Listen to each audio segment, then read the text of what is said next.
پارہ نمبر 11 کا چوتھا ربع سورہ یونس کی آیت نمبر 71 سے لے کر 109 تک ہے، اور سورہ ہود کی آیت نمبر 1 سے لے کر آیت نمبر 5 تک ہے۔ اس آیت نمبر 71 سے لے کر آیت نمبر 92 تک میں نوح علیہ السلام اور حضرت موسیٰ علیہ السلام کا ذکر ہوگا۔ دیکھیں قرآن میں انبیاء کرام کے ذکر آتے رہیں گے تاکہ ان کے حالات سے ہمیں بھی موٹیویشن ملے، کیونکہ انبیاء کرام نے مختصر وقت میں بڑے بڑے کام کیے اور شدید مخالفت کے باوجود اپنی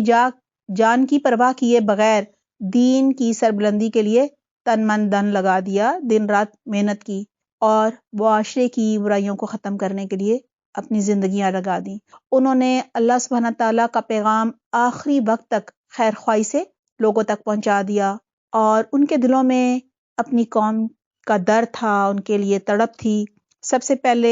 حضرت نوح علیہ السلام کا ذکر ہے، جنہیں آدم ثانی بھی کہا جاتا ہے، یعنی آدم علیہ السلام کے بعد یہ آدم ثانی ہیں، دوسرے انسان تھے نا، کیونکہ طوفان نوح میں سب ڈوب گئے تھے سوائے چند لوگوں کے جن کی ہم نسل ہیں۔ وَاتْلُ عَلَيْهِمْ نَبَأَ نُوحٍ إِذْ قَالَ لِقَوْمِهِ يَا قَوْمِ إِن كَانَ كَبُرَ عَلَيْكُمْ مَقَامِي وَتَذْكِرِي۔ ان کو نوح علیہ السلام کا قصہ سناؤ، اس وقت کا قصہ جب اس نے اپنی قوم سے کہا تھا کہ اے برادران قوم، اگر میرا تمہارے درمیان رہنا اور اللہ کی آیات سنا سنا کر تمہیں غفلت سے بیدار کرنا تمہارے لیے ناقابل برداشت ہو گیا ہے، یعنی گراں گزرا ہے تم پر، تو میرا بھروسہ اللہ پر ہے۔ تم اپنے ٹھہرائے ہوئے شریکوں کو ساتھ لے کر ایک فیصلہ کر لو، یعنی مل کر متفقہ فیصلہ کر لو، اور جو منصوبہ تمہارے پیش نظر ہو، یعنی پھر تم جو بھی فیصلہ کرو اس کو خوب سوچ سمجھ کر کرو، تاکہ اس کا کوئی پہلو جو ہے وہ تمہاری نگاہ سے پوشیدہ نہ رہے، یعنی ہر اینگل سے دیکھ لو اسے، پھر میرے خلاف اس کو عمل میں لے آؤ اور مجھے ہرگز مہلت نہ دو۔ حضرت نوح علیہ السلام نے 950 سال تبلیغ کی، ان کا دل بہت دکھا ہوا تھا۔ یہ ان کا قوم سے چیلنج ہے، کہہ رہے ہیں کہ جو کرنا ہے کر گزرو، مجھے بالکل مہلت نہ دینا، تم نے میری نصیحت کا اثر نہیں لیا، میری نصیحت سے منہ موڑا تو میرا کیا نقصان کیا؟ میں تم سے کسی اجر کا طلبگار نہیں تھا، میرا اجر تو اللہ کے ذمہ ہے، یعنی اگر اجر لے لیا جائے تو پھر لوگ اپنی بات منوانے لگتے ہیں نا، تو کہہ رہے ہیں میں تو تم سے کوئی صلہ نہیں چاہتا تھا، اور مجھے حکم دیا گیا ہے کہ خواہ کوئی مانے یا نہ مانے میں خود مسلم بن کر رہوں، یعنی میں سب سے پہلے ایمان لانے والا ہوں۔ انہوں نے اسے جھٹلایا اور نتیجہ یہ ہوا کہ ہم نے اسے اور ان لوگوں کو جو اس کے ساتھ کشتی میں تھے بچا لیا، اور انہی کو زمین میں جانشین بنایا، اور ان سب لوگوں کو غرق کر دیا جنہوں نے ہماری آیات کو جھٹلایا تھا۔ فانظر کیف کان عاقبۃ المنذرین، بس دیکھ لو کہ جنہیں متنبع کیا گیا تھا، ڈرایا گیا تھا، اور پھر بھی انہوں نے مان کر نہ دیا، ایمان نہ لائے، ان کا کیا انجام ہوا۔ پھر نوح علیہ السلام کے بعد ہم نے مختلف پیغمبروں کو ان کی قوموں کی طرف بھیجا، اور وہ ان کے پاس کھلی کھلی نشانیاں لے کر آئے، مگر جس چیز کو انہوں نے پہلے جھٹلا دیا تھا اسے پھر مان کر نہ دیا، یعنی پہلی دفعہ کا انکار جو ہے وہ ان کی ضد بن گیا، پھر وہ اڑ گئے، اور جب جان بوجھ کر یعنی حق کو پہچان کر اس کا بار بار انکار کیا جائے تو پھر حق پانے کی جو توفیق ہے وہ بھی لے لی جاتی ہے۔ اس طرح ہم حد سے گزر جانے والوں کے دلوں پر ٹھپا لگا دیتے ہیں، یعنی جب ایک دفعہ حق کا انکار کیا، ایک کالا دھبا پڑا، پھر دوسرا، پھر تیسرا، پھر جب پورا ہی دل کالا ہو گیا تو بس پھر ہدایت کبھی نہیں آ سکتی۔ پھر ان کے بعد ہم نے موسیٰ اور ہارون کو اپنی نشانیوں کے ساتھ فرعون اور اس کے سرداروں کی طرف بھیجا، مگر انہوں نے یعنی فرعون اور اس کے سرداروں نے اپنی بڑائی کا گمنڈ کیا، یعنی تکبر کیا، اور وہ مجرم لوگ تھے۔ بس جب ہمارے پاس سے حق ان کے سامنے آیا تو انہوں نے کہہ دیا کہ یہ تو کھلا جادو ہے۔ موسیٰ نے کہا اتقولون للحق لما جاءکم اسحر ھذا ولا یفلح الساحرون، تم حق کو یہ کہتے ہو یعنی جادو کہتے ہو جبکہ وہ تمہارے سامنے آ گیا ہے، کیا یہ جادو ہے؟ حالانکہ جادوگر فلاح نہیں پایا کرتے۔ قالوا اجئتنا لتلفتنا اما وجدنا علیہ آباءنا، انہوں نے جواب دیا، یعنی جواب میں کہا، کیا تو اس لیے آیا ہے کہ ہمیں اس طریقے سے پھیر دے جس پر ہم نے اپنے باپ دادا کو پایا ہے؟ یعنی وہ موسیٰ علیہ السلام سے کہنے لگے کہ کیا تو ہمیں ہمارے بڑوں کے طریقے سے ہٹانے کے لیے آیا ہے، ہمیں ہمارے کلچر اور جو ہماری ثقافت ہے اسے دور کرنے آیا ہے، ہمارے کلچر کو بدلنے کے لیے آ گیا ہے۔ وَتَكُونَ لَكُمَ الْكِبْرِيَاءُ فِي الْأَرْضِ، اور زمین میں بڑائی تم دونوں کی قائم ہو جائے، یعنی موسیٰ اور ہارون تم اس لیے آئے ہو کہ تاکہ ہماری زمین پر قبضہ کر لو، تمہاری بات تو ہم ماننے والے نہیں۔ اور فرعون نے اپنے آدمیوں سے کہا کہ ہر ماہر، یعنی ماہر فن جادوگر، یعنی جو جادوگروں کے بڑے بڑے ماہر ہیں ان کو میرے پاس حاضر کرو، یعنی انہیں اکٹھا کر کے لے آؤ۔ جب جادوگر آگے تو موسیٰ نے ان سے کہا جو کچھ تمہیں پھینکنا ہے پھینکو، یعنی جو جادو کرنا ہے اس کا آغاز کرو۔ پھر جب انہوں نے اپنے آنچھر پھینک دیے، یعنی جو بھی رسیاں لاٹھیاں لائے تھے وہ پھینک دی، تو موسیٰ نے کہا یہ جو کچھ تم نے پھینکا ہے یہ جادو ہے، اللہ ابھی اسے باطل کر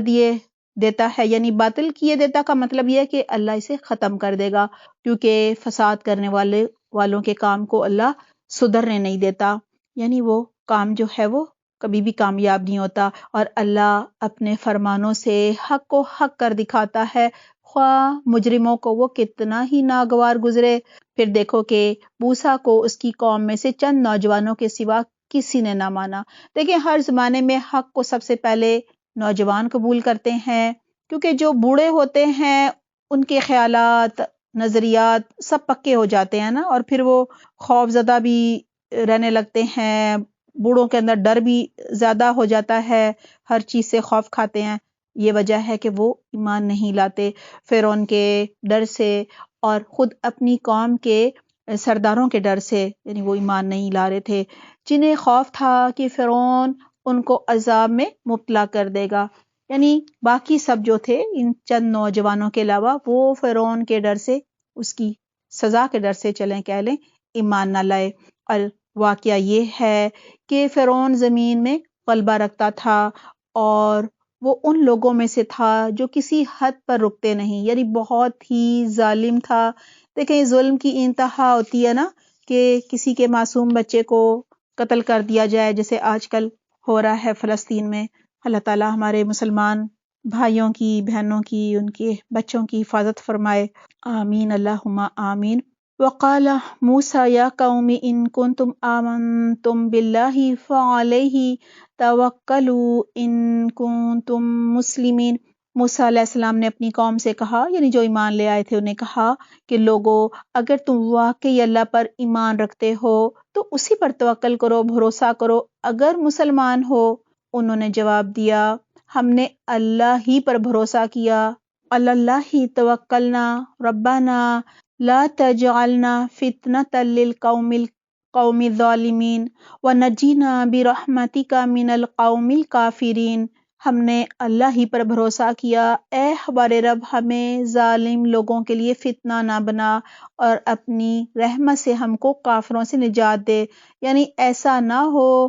کہ وہ اتنا ظلم کریں کہ ہمارا ایمان خطرے میں پڑ جائے۔ یہاں پہ آپ دیکھیے حضرت موسیٰ علیہ السلام پہلے ابھی نیا ایمان لائے ہیں تو سب سے پہلے انہیں اللہ سے جوڑ رہے ہیں۔ وَأَوْحَيْنَا إِلَى مُوسَىٰ وَأَخِيهِ، اور ہم نے موسیٰ اور اس کے بھائی ہارون کو اشارہ کیا، یعنی وحی کی کہ مصر میں چند مکان اپنی قوم کے لیے مہیا کرو، یعنی انہیں مرکز بنا لو اور اپنے ان مکانوں کو قبلہ ٹھہرا لو اور نماز قائم کرو، یعنی قبلہ ان کا بھی تھا اگرچہ بیت المقدس اور ہیکل سلیمانی نہیں بنا تھا، یہی خانہ کعبہ ان کا قبلہ تھا، اور اہل ایمان کو بشارت دے دو، یعنی انہیں بتاؤ کہ دیکھو اگر تم بھی ایمان لے آؤ گے تو تم جنت میں جاؤ گے، تمہارے لیے خوشخبری ہے، جنت کی بشارت ہے۔ موسیٰ علیہ السلام نے دعا کی اے ہمارے رب تو نے فرعون اور اس کے سرداروں کو دنیا کی زندگی میں زینت اور اموال سے نواز رکھا ہے، اے رب کیا یہ اس لیے ہے کہ وہ لوگوں کو تیری راہ سے بھٹکائیں، یعنی فرعون اور اس کے سرداروں کو اے رب تو نے اتنا مال و دولت، اتنا اقتدار، قوت سب دے رکھا ہے، کیا اس لیے دے رکھا ہے کہ وہ ہم جو ظاہر ہے یہ سب نہیں رکھتے، نہ اقتدار اور نہ ہی مال و دولت، یعنی بنی اسرائیل جو بنی اسرائیلی ہیں، تاکہ وہ یہ ان کو گمراہ کرے؟ اے رب، ان کے مال غارت کر دے اور ان کے دلوں پر ایسی مہر کر دے کہ ایمان نہ لائیں جب تک کہ دردناک عذاب نہ دیکھ لیں۔ دیکھیں، جب نبی بیزار ہو جاتا ہے تو دینی غیرت میں ایسا کہتا ہے، یعنی جب ظلم حد سے بڑھ جاتا ہے تو وہ چاہتا ہے کہ اب ان کے دل سخت کر دے اور عذاب دے دے۔ ظاہری بات ہے، ان کے بچوں کو یہ قتل کر رہے تھے اور ان کی عورتوں کو یہ لونڈی بنا رہے تھے۔ اللہ تعالیٰ نے جواب میں فرمایا، تم دونوں کی دعا قبول کی گئی، یعنی ہارون علیہ السلام اور حضرت موسیٰ علیہ السلام کی، لہٰذا فاستقیما،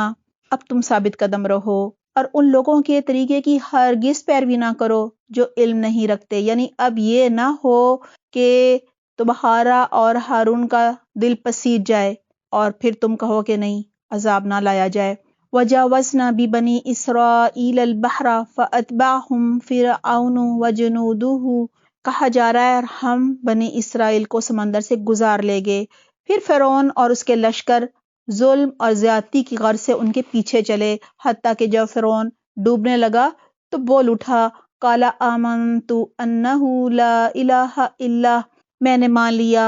کہ خداوند حقیقی اس کے سوا کوئی نہیں جس پر بنی اسرائیل ایمان لائے، اور میں بھی سر اطاعت یعنی اپنا سر اللہ کی اطاعت میں جھکا دینے والوں میں سے ہوں۔ اللہ نے جواب دیا گیا، الآن وقد عصیت قبل، اب یعنی اب ایمان لاتا ہے حالانکہ اس سے پہلے تو نافرمانی کرتا رہا ہے، وَكُنْتَ مِنَ الْمُفْسِدِينَ، اور فساد برپا کرنے والوں میں سے اس سے پہلے تو تھا۔ اب تو ہم صرف تیری لاش ہی کو بچائیں گے تاکہ تو بعد کی نسلوں کے لیے نشان عبرت بنے۔ دیکھیں، اس وقت یہ آیت سب کے لیے متشابہات میں سے تھی، کیونکہ کسی کو یقین نہیں آتا تھا کہ یہ کیسے ہو سکتا ہے کہ اس کی لاش جو ہے وہ محفوظ ہو، کیونکہ وہ تو کہیں بھی اس کا نام و نشان نہیں تھا۔ لیکن اللہ سبحانہ تعالیٰ کا یہ کلام برحق ہے، اور اس کی سچائی میں یہ آیت جو ہے یہ دلیل ہے کہ اب احرام مصر میں اس کی لاش جو ہے وہ وہاں پہ محفوظ ہے۔ ہم جب مصر گئے تھے تو میں نے بھی وہ لاش دیکھی تھی۔ کہا جا رہا ہے کہ یہ بعد کی نسلوں کے لیے نشان عبرت بنے گا، یعنی اس کی جو ممی ہے، لاش ہے، اگرچہ بہت سے انسان ایسے ہیں جو خبری نشانیوں سے غفلت برتتے ہیں، یعنی ان پر غور و فکر نہیں کرتے، بس گزر جاتے ہیں۔ ہم نے بنی اسرائیل کو بہت اچھا ٹھکانہ دیا اور نہایت عمدہ وسائل زندگی انہیں عطا کیے، پھر انہوں نے باہم اختلاف نہیں کیا مگر اس وقت جبکہ ان کے پاس علم آ چکا تھا۔ یہاں یہ بات پتہ چلتی ہے، علم آنے کے بعد تفرقہ بازی یعنی فرقہ واریہ جو ہے وہ پھر ہوتی ہے۔ یقیناً تیرا رب قیامت کے روز ان کے درمیان اس چیز کا فیصلہ کر دے گا جس میں وہ اختلاف کرتے رہے ہیں۔ اب آپ صلی اللہ علیہ وسلم سے کہہ کر مشرکین مکہ سے خطاب ہے، وَإِن كُنْتَ فِي شَكٍّ مِّمَّا أَنزَلْنَا إِلَيْكَ، اب اگر تجھے اس ہدایت کی طرف سے کچھ بھی شک ہو جو ہم نے تجھ پر نازل کیا ہے تو ان لوگوں سے پوچھ لو، یعنی اہل کتاب سے، عبداللہ بن سلام سے، جو پہلے سے کتاب پڑھ رہے ہیں۔ فی الواقع یہ تیرے پاس حق ہی آیا ہے، تیرے رب کی طرف سے ہے، لہٰذا تو شک کرنے والوں میں سے نہ ہو اور ان لوگوں میں نہ شامل ہو جنہوں نے اللہ کی آیات کو جھٹلایا ہے، ورنہ تو خسارہ پانے والوں میں، نقصان اٹھانے والوں میں سے ہو جائے گا۔ حقیقت یہ ہے کہ جن لوگوں پر تیرے رب کا حق راستہ آ گیا، یعنی جو طالب حق نہیں ہے، ان کے سوا خواہ کوئی نشانی آ جائے، مثلا یہ فرعون کی لاش ہی آ جائے، وہ کبھی ایمان لا کر نہیں دیتے جب تک کہ دردناک عذاب سامنے آتا نہ دیکھ لیں۔ اب آیت نمبر 98 میں حضرت یونس علیہ السلام کا ذکر آ رہا ہے۔ یہ عراق میں شہر نینوا میں آئے، قوم سرکشی پر اڑی رہی، انہوں نے اللہ سے قوم پر عذاب لانے کی بد دعا کی اور اللہ کے حکم کا انتظار کیے بغیر ہی قوم کو چھوڑ کر چلے گئے۔ جب قوم نے عذاب کے آثار دیکھے تو وہ پہلے تو اپنے نبی کو ڈھونڈنے لگی، وہ بھی نہیں ملا، تو انہوں نے اپنا گھر، سامان، بیوی، بچے، مویشی سب ایک میدان میں جمع کیے اور اجتماعی دعا کی۔ اللہ سبحانہ تعالیٰ نے ان کی دعا قبول کر لی، کیونکہ عذاب آنے کی شرائط پوری نہیں ہوئی تھیں، کیونکہ شرائط یہی ہوتی ہیں کہ نبی جو ہے اصولاً وہ قوم کو تب چھوڑتا ہے جب اللہ کا حکم آ جاتا ہے، تب نبی ہجرت کرتا ہے اور اس کے بعد پھر عذاب آتا ہے، لیکن ایسا نہیں ہوا تھا۔ حضرت یونس علیہ السلام پہلے ہی ناراض ہو کر چلے گئے تھے۔ کہا جا رہا ہے پھر کیا کوئی ایسی مثال ہے، یعنی پھر کیا ایسی کوئی مثال ہے، فلولا کانت قریۃ آمنت فنفعها ایمانها الا قوم یونس، کہ ایک بستی عذاب دیکھ کر ایمان لائی ہو اور اس کا ایمان اس کے لیے نفع بخش ثابت ہوا ہو، یونس کی قوم کے سوا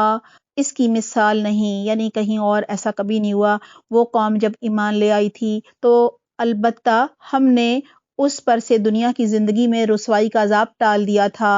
اور اس کو ایک مدت تک زندگی سے فائدہ اٹھانے کا موقع دے دیا تھا۔ اگر تیرے رب کی مرضی مشیت یہ ہوتی کہ زمین میں سب مومن جو ہیں وہ فرما برداری کرتے تو سارے اہل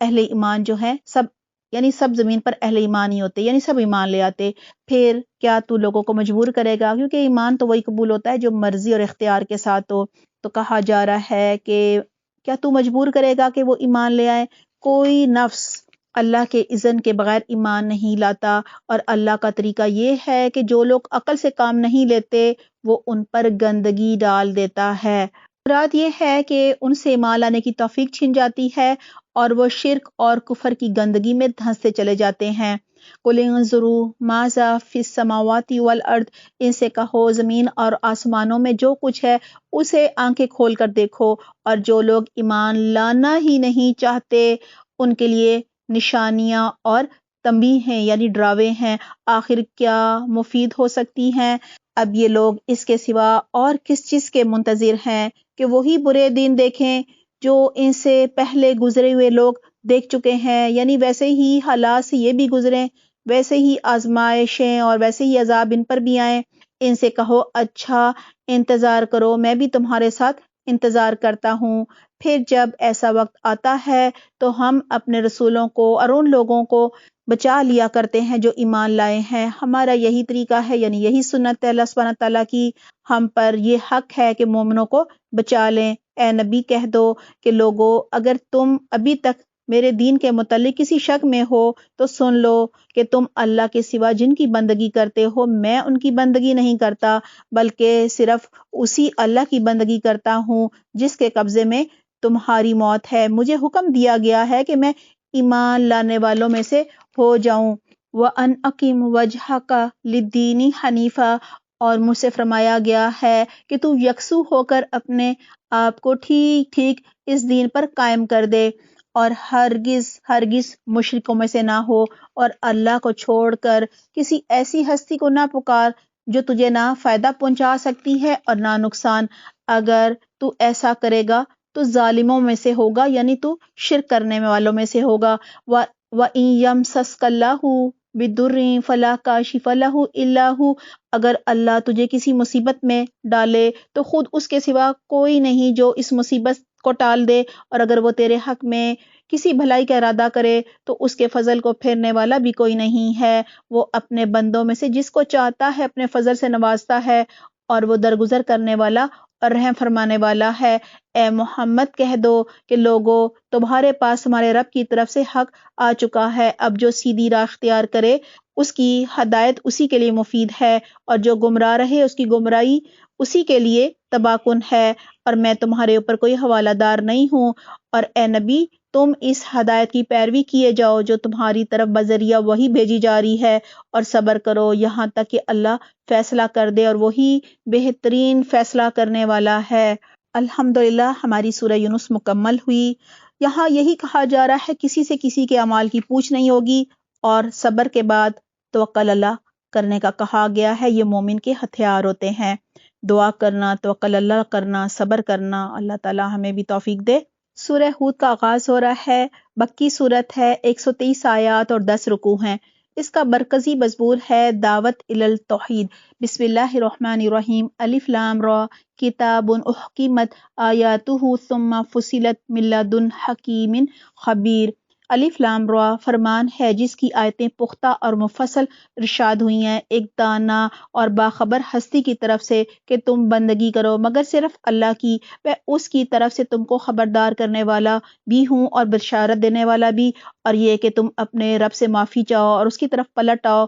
تو وہ ایک مدت خاص تک تم کو اچھا سامان زندگی دے گا اور ہر صاحب فضل کو اس کا فضل عطا کرے گا، لیکن اگر تم منہ پھیرتے رہو تو میں تمہارے حق میں ایک بڑے ہولناک دن کے عذاب سے ڈراتا ہوں۔ تم سب کو اللہ کی طرف پلٹنا ہے اور وہ سب کچھ کر سکتا ہے۔ دیکھو یہ لوگ اپنے سینوں کو موڑتے ہیں تاکہ تم سے چھپ جائیں، خبردار جب یہ کپڑوں سے اپنے آپ کو ڈھانپتے ہیں، اللہ ان کے چھپے کو بھی جانتا ہے اور کھلے کو بھی، وہ تو ان بھیدوں سے بھی واقف ہے جو ان کے سینوں میں ہیں۔ پارہ نمبر 11 کا چوتھا ربع سورہ یونس کی آیت نمبر 71 سے لے کر 109 تک ہے اور سورہ ہود کی آیت نمبر 1 سے لے کر 5 تک ہے۔ آئیے دیکھتے ہیں ہم نے عمل کے لیے کیا سیکھا یا ہمیں کیا نئی بات سمجھ آئی۔ آیت نمبر 71 سے 73 تک ان آیات میں حضرت نوح علیہ السلام کا ذکر ہے۔ حضرت نوح علیہ السلام نے 950 سال تبلیغ کی اور اتنا لمبا عرصہ انہوں نے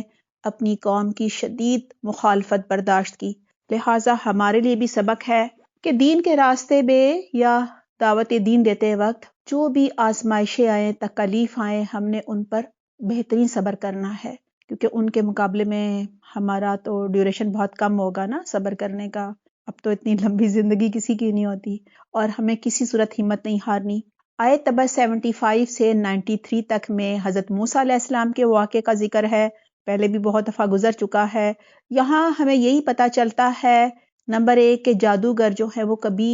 کامیاب نہیں ہوتے، نمبر 2 فساد کرنے والوں کے کام بھی اللہ سبحانہ تعالیٰ صدرنے نہیں دیتا، اور نمبر 3 اللہ سبحانہ تعالیٰ اپنے احکامات سے حق کو حق کر دکھاتا ہے، اور نمبر 4 ہمیشہ نوجوان سب سے پہلے اپنے پیغمبر پر ایمان لاتے ہیں۔ اسی طرح اس واقعے سے ہمیں یہ بھی پتہ چلتا ہے کہ ظلم سے کبھی حکومت نہیں چلتی، جیسا کہ فرعون ظلم کر رہا تھا یا آج کل کچھ ملکوں میں بہت ظلم ہو رہا ہے بے گناہ مسلمانوں پر۔ اگر مسجدوں میں پابندی لگ جائے تو گھروں کے قبلے ٹھیک کر لینے چاہیے اور نماز قائم کرنی چاہیے، جیسا کہ آج کل ہمارے ایک مسلمان ملک پر بہت ظلم ہو رہا ہے، کوئی مسجد نہیں بچی، تو ظاہری بات ہے وہ پھر جو بھی ان کو ٹینٹ یا ٹھکانہ دے دیا ہے وہاں ہی پر نماز قائم کرتے ہیں۔ ظلم حد سے بڑھ جائے تو عذاب کی دعا بھی کی جا سکتی ہے، ہمیں بھی ظالموں کے لیے دعائے قنوت روز پڑھنی چاہیے۔ اللہ تعالیٰ ہمیں توفیق دے۔ اللہ سبحانہ تعالیٰ اپنے پیغمبروں اور ان پر ایمان لانے والوں کی مدد فرماتا ہے، یہ بھی ہمیں یہاں سے پتہ چلا، اور دشمن کو ہلاک کر دیتا ہے۔ ہمیں بھی اللہ سے اچھی امید رکھنی چاہیے، اللہ ہمیں ظالموں سے نجات دلائے، آمین اللہم آمین۔ ہمارے مسلمان بہن بھائیوں کی، ان کے بچوں کی حفاظت فرمائے۔ آیت نمبر 92 میں کی گئی اللہ سبحانہ تعالیٰ کی پیشن گوئی آج سچ ثابت ہو گئی ہے کہ فرعون کی لاش کو اللہ سبحانہ تعالیٰ نے بعد کی نسلوں کے لیے نشان عبرت بنا دیا ہے، لہٰذا قرآن میں جو بھی اللہ سبحانہ تعالیٰ کے وعدے ہیں ہمیں ان پر یقین رکھنا چاہیے۔ کچھ چیزیں اگر ابھی بھی واضح نہیں ہوئیں تو انشاءاللہ وقت کے ساتھ ساتھ وہ بھی ہو جائیں گی۔ آیت نمبر 105 ہمیں اخلاص اور استقامت کے ساتھ دین پر جمے رہنا ہے، قائم رہنا ہے، اللہ تعالیٰ ہمیں توفیق دے۔ آیت نمبر 109 داعیے دین کو لوگوں کی مخالفت پر صبر کرنا چاہیے، پہلے بھی آ چکا ہے، اور اللہ کے فیصلے کا انتظار کرنا چاہیے کیونکہ اللہ بہترین فیصلہ کرنے والا ہے۔ سورہ ہود کی آیت نمبر 1 سے 5 ہمیں قرآن کو یقین کے ساتھ مضبوطی سے تھامنا ہے۔ تھامنے کا مطلب ہے اس کو ترجمے سے، تفسیر سے سمجھنا ہے، اللہ کے ہر حکم کو، اور پھر شرح صدر کے ساتھ عمل کرنا ہے، اس کی تجوید کو بھی سیکھنا ہے، صحیح تلاوت کرنی ہے۔ اچھا، اس کو مضبوطی سے تھامنا ہے کیونکہ قرآن ہمیں زندگی کا مقصد بتاتا ہے، آخرت کے انجام سے خبردار کرتا ہے اور جنت کی خوشخبری دیتا ہے، یعنی بتاتا ہے کیا کام کرو گے تو جنت میں جاؤ گے۔ لہٰذا ہمیں اپنے تمام گناہوں سے جو بھی کمی کوتاہیاں ہو گئیں اس سے توبہ کرنی چاہیے، استغفار کرنی چاہیے، اس طرح ہمیں دنیا و آخرت کی بھلائیاں نصیب ہوں گی اور ہم آخرت کے عذاب سے، آخرت کی پکڑ سے بچ سکیں گے۔ دعا ہے اللہ سبحانہ تعالیٰ ہمیں بہترین توفیق دے کہ ہم قرآن سے منہ نہ موڑے، جیسا کہ سورہ ہود کی انہی آیات میں ہے کہ یہود و نصارہ اور مشرکین مکہ کا بھی یہی حال تھا، بلکہ مشرکین مکہ کا ذکر ہے کہ جب رسول اللہ صلی اللہ علیہ وسلم قرآن کی آیات پڑھ رہے ہوتے تھے تو وہ اپنے منہ کپڑوں سے چھپا لیتے تھے۔ لہٰذا ہمیں بھی آج قرآن سے منہ نہیں موڑنا اور اسی قرآن کے ذریعے اللہ سے اپنا مضبوط تعلق قائم کرنا ہے۔ اللہ تعالیٰ ہمیں بہترین توفیق دے، آمین اللہم آمین۔ الحمدللہ ہمارا 11واں پارہ مکمل ہو گیا ہے۔ اپنا خیال رکھیے گا۔ سبحانک اللہم و بحمدک، نشہد لا الہ الا انت، نستغفرک و نتوب الیک۔ والسلام علیکم ورحمۃ اللہ وبرکاتہ۔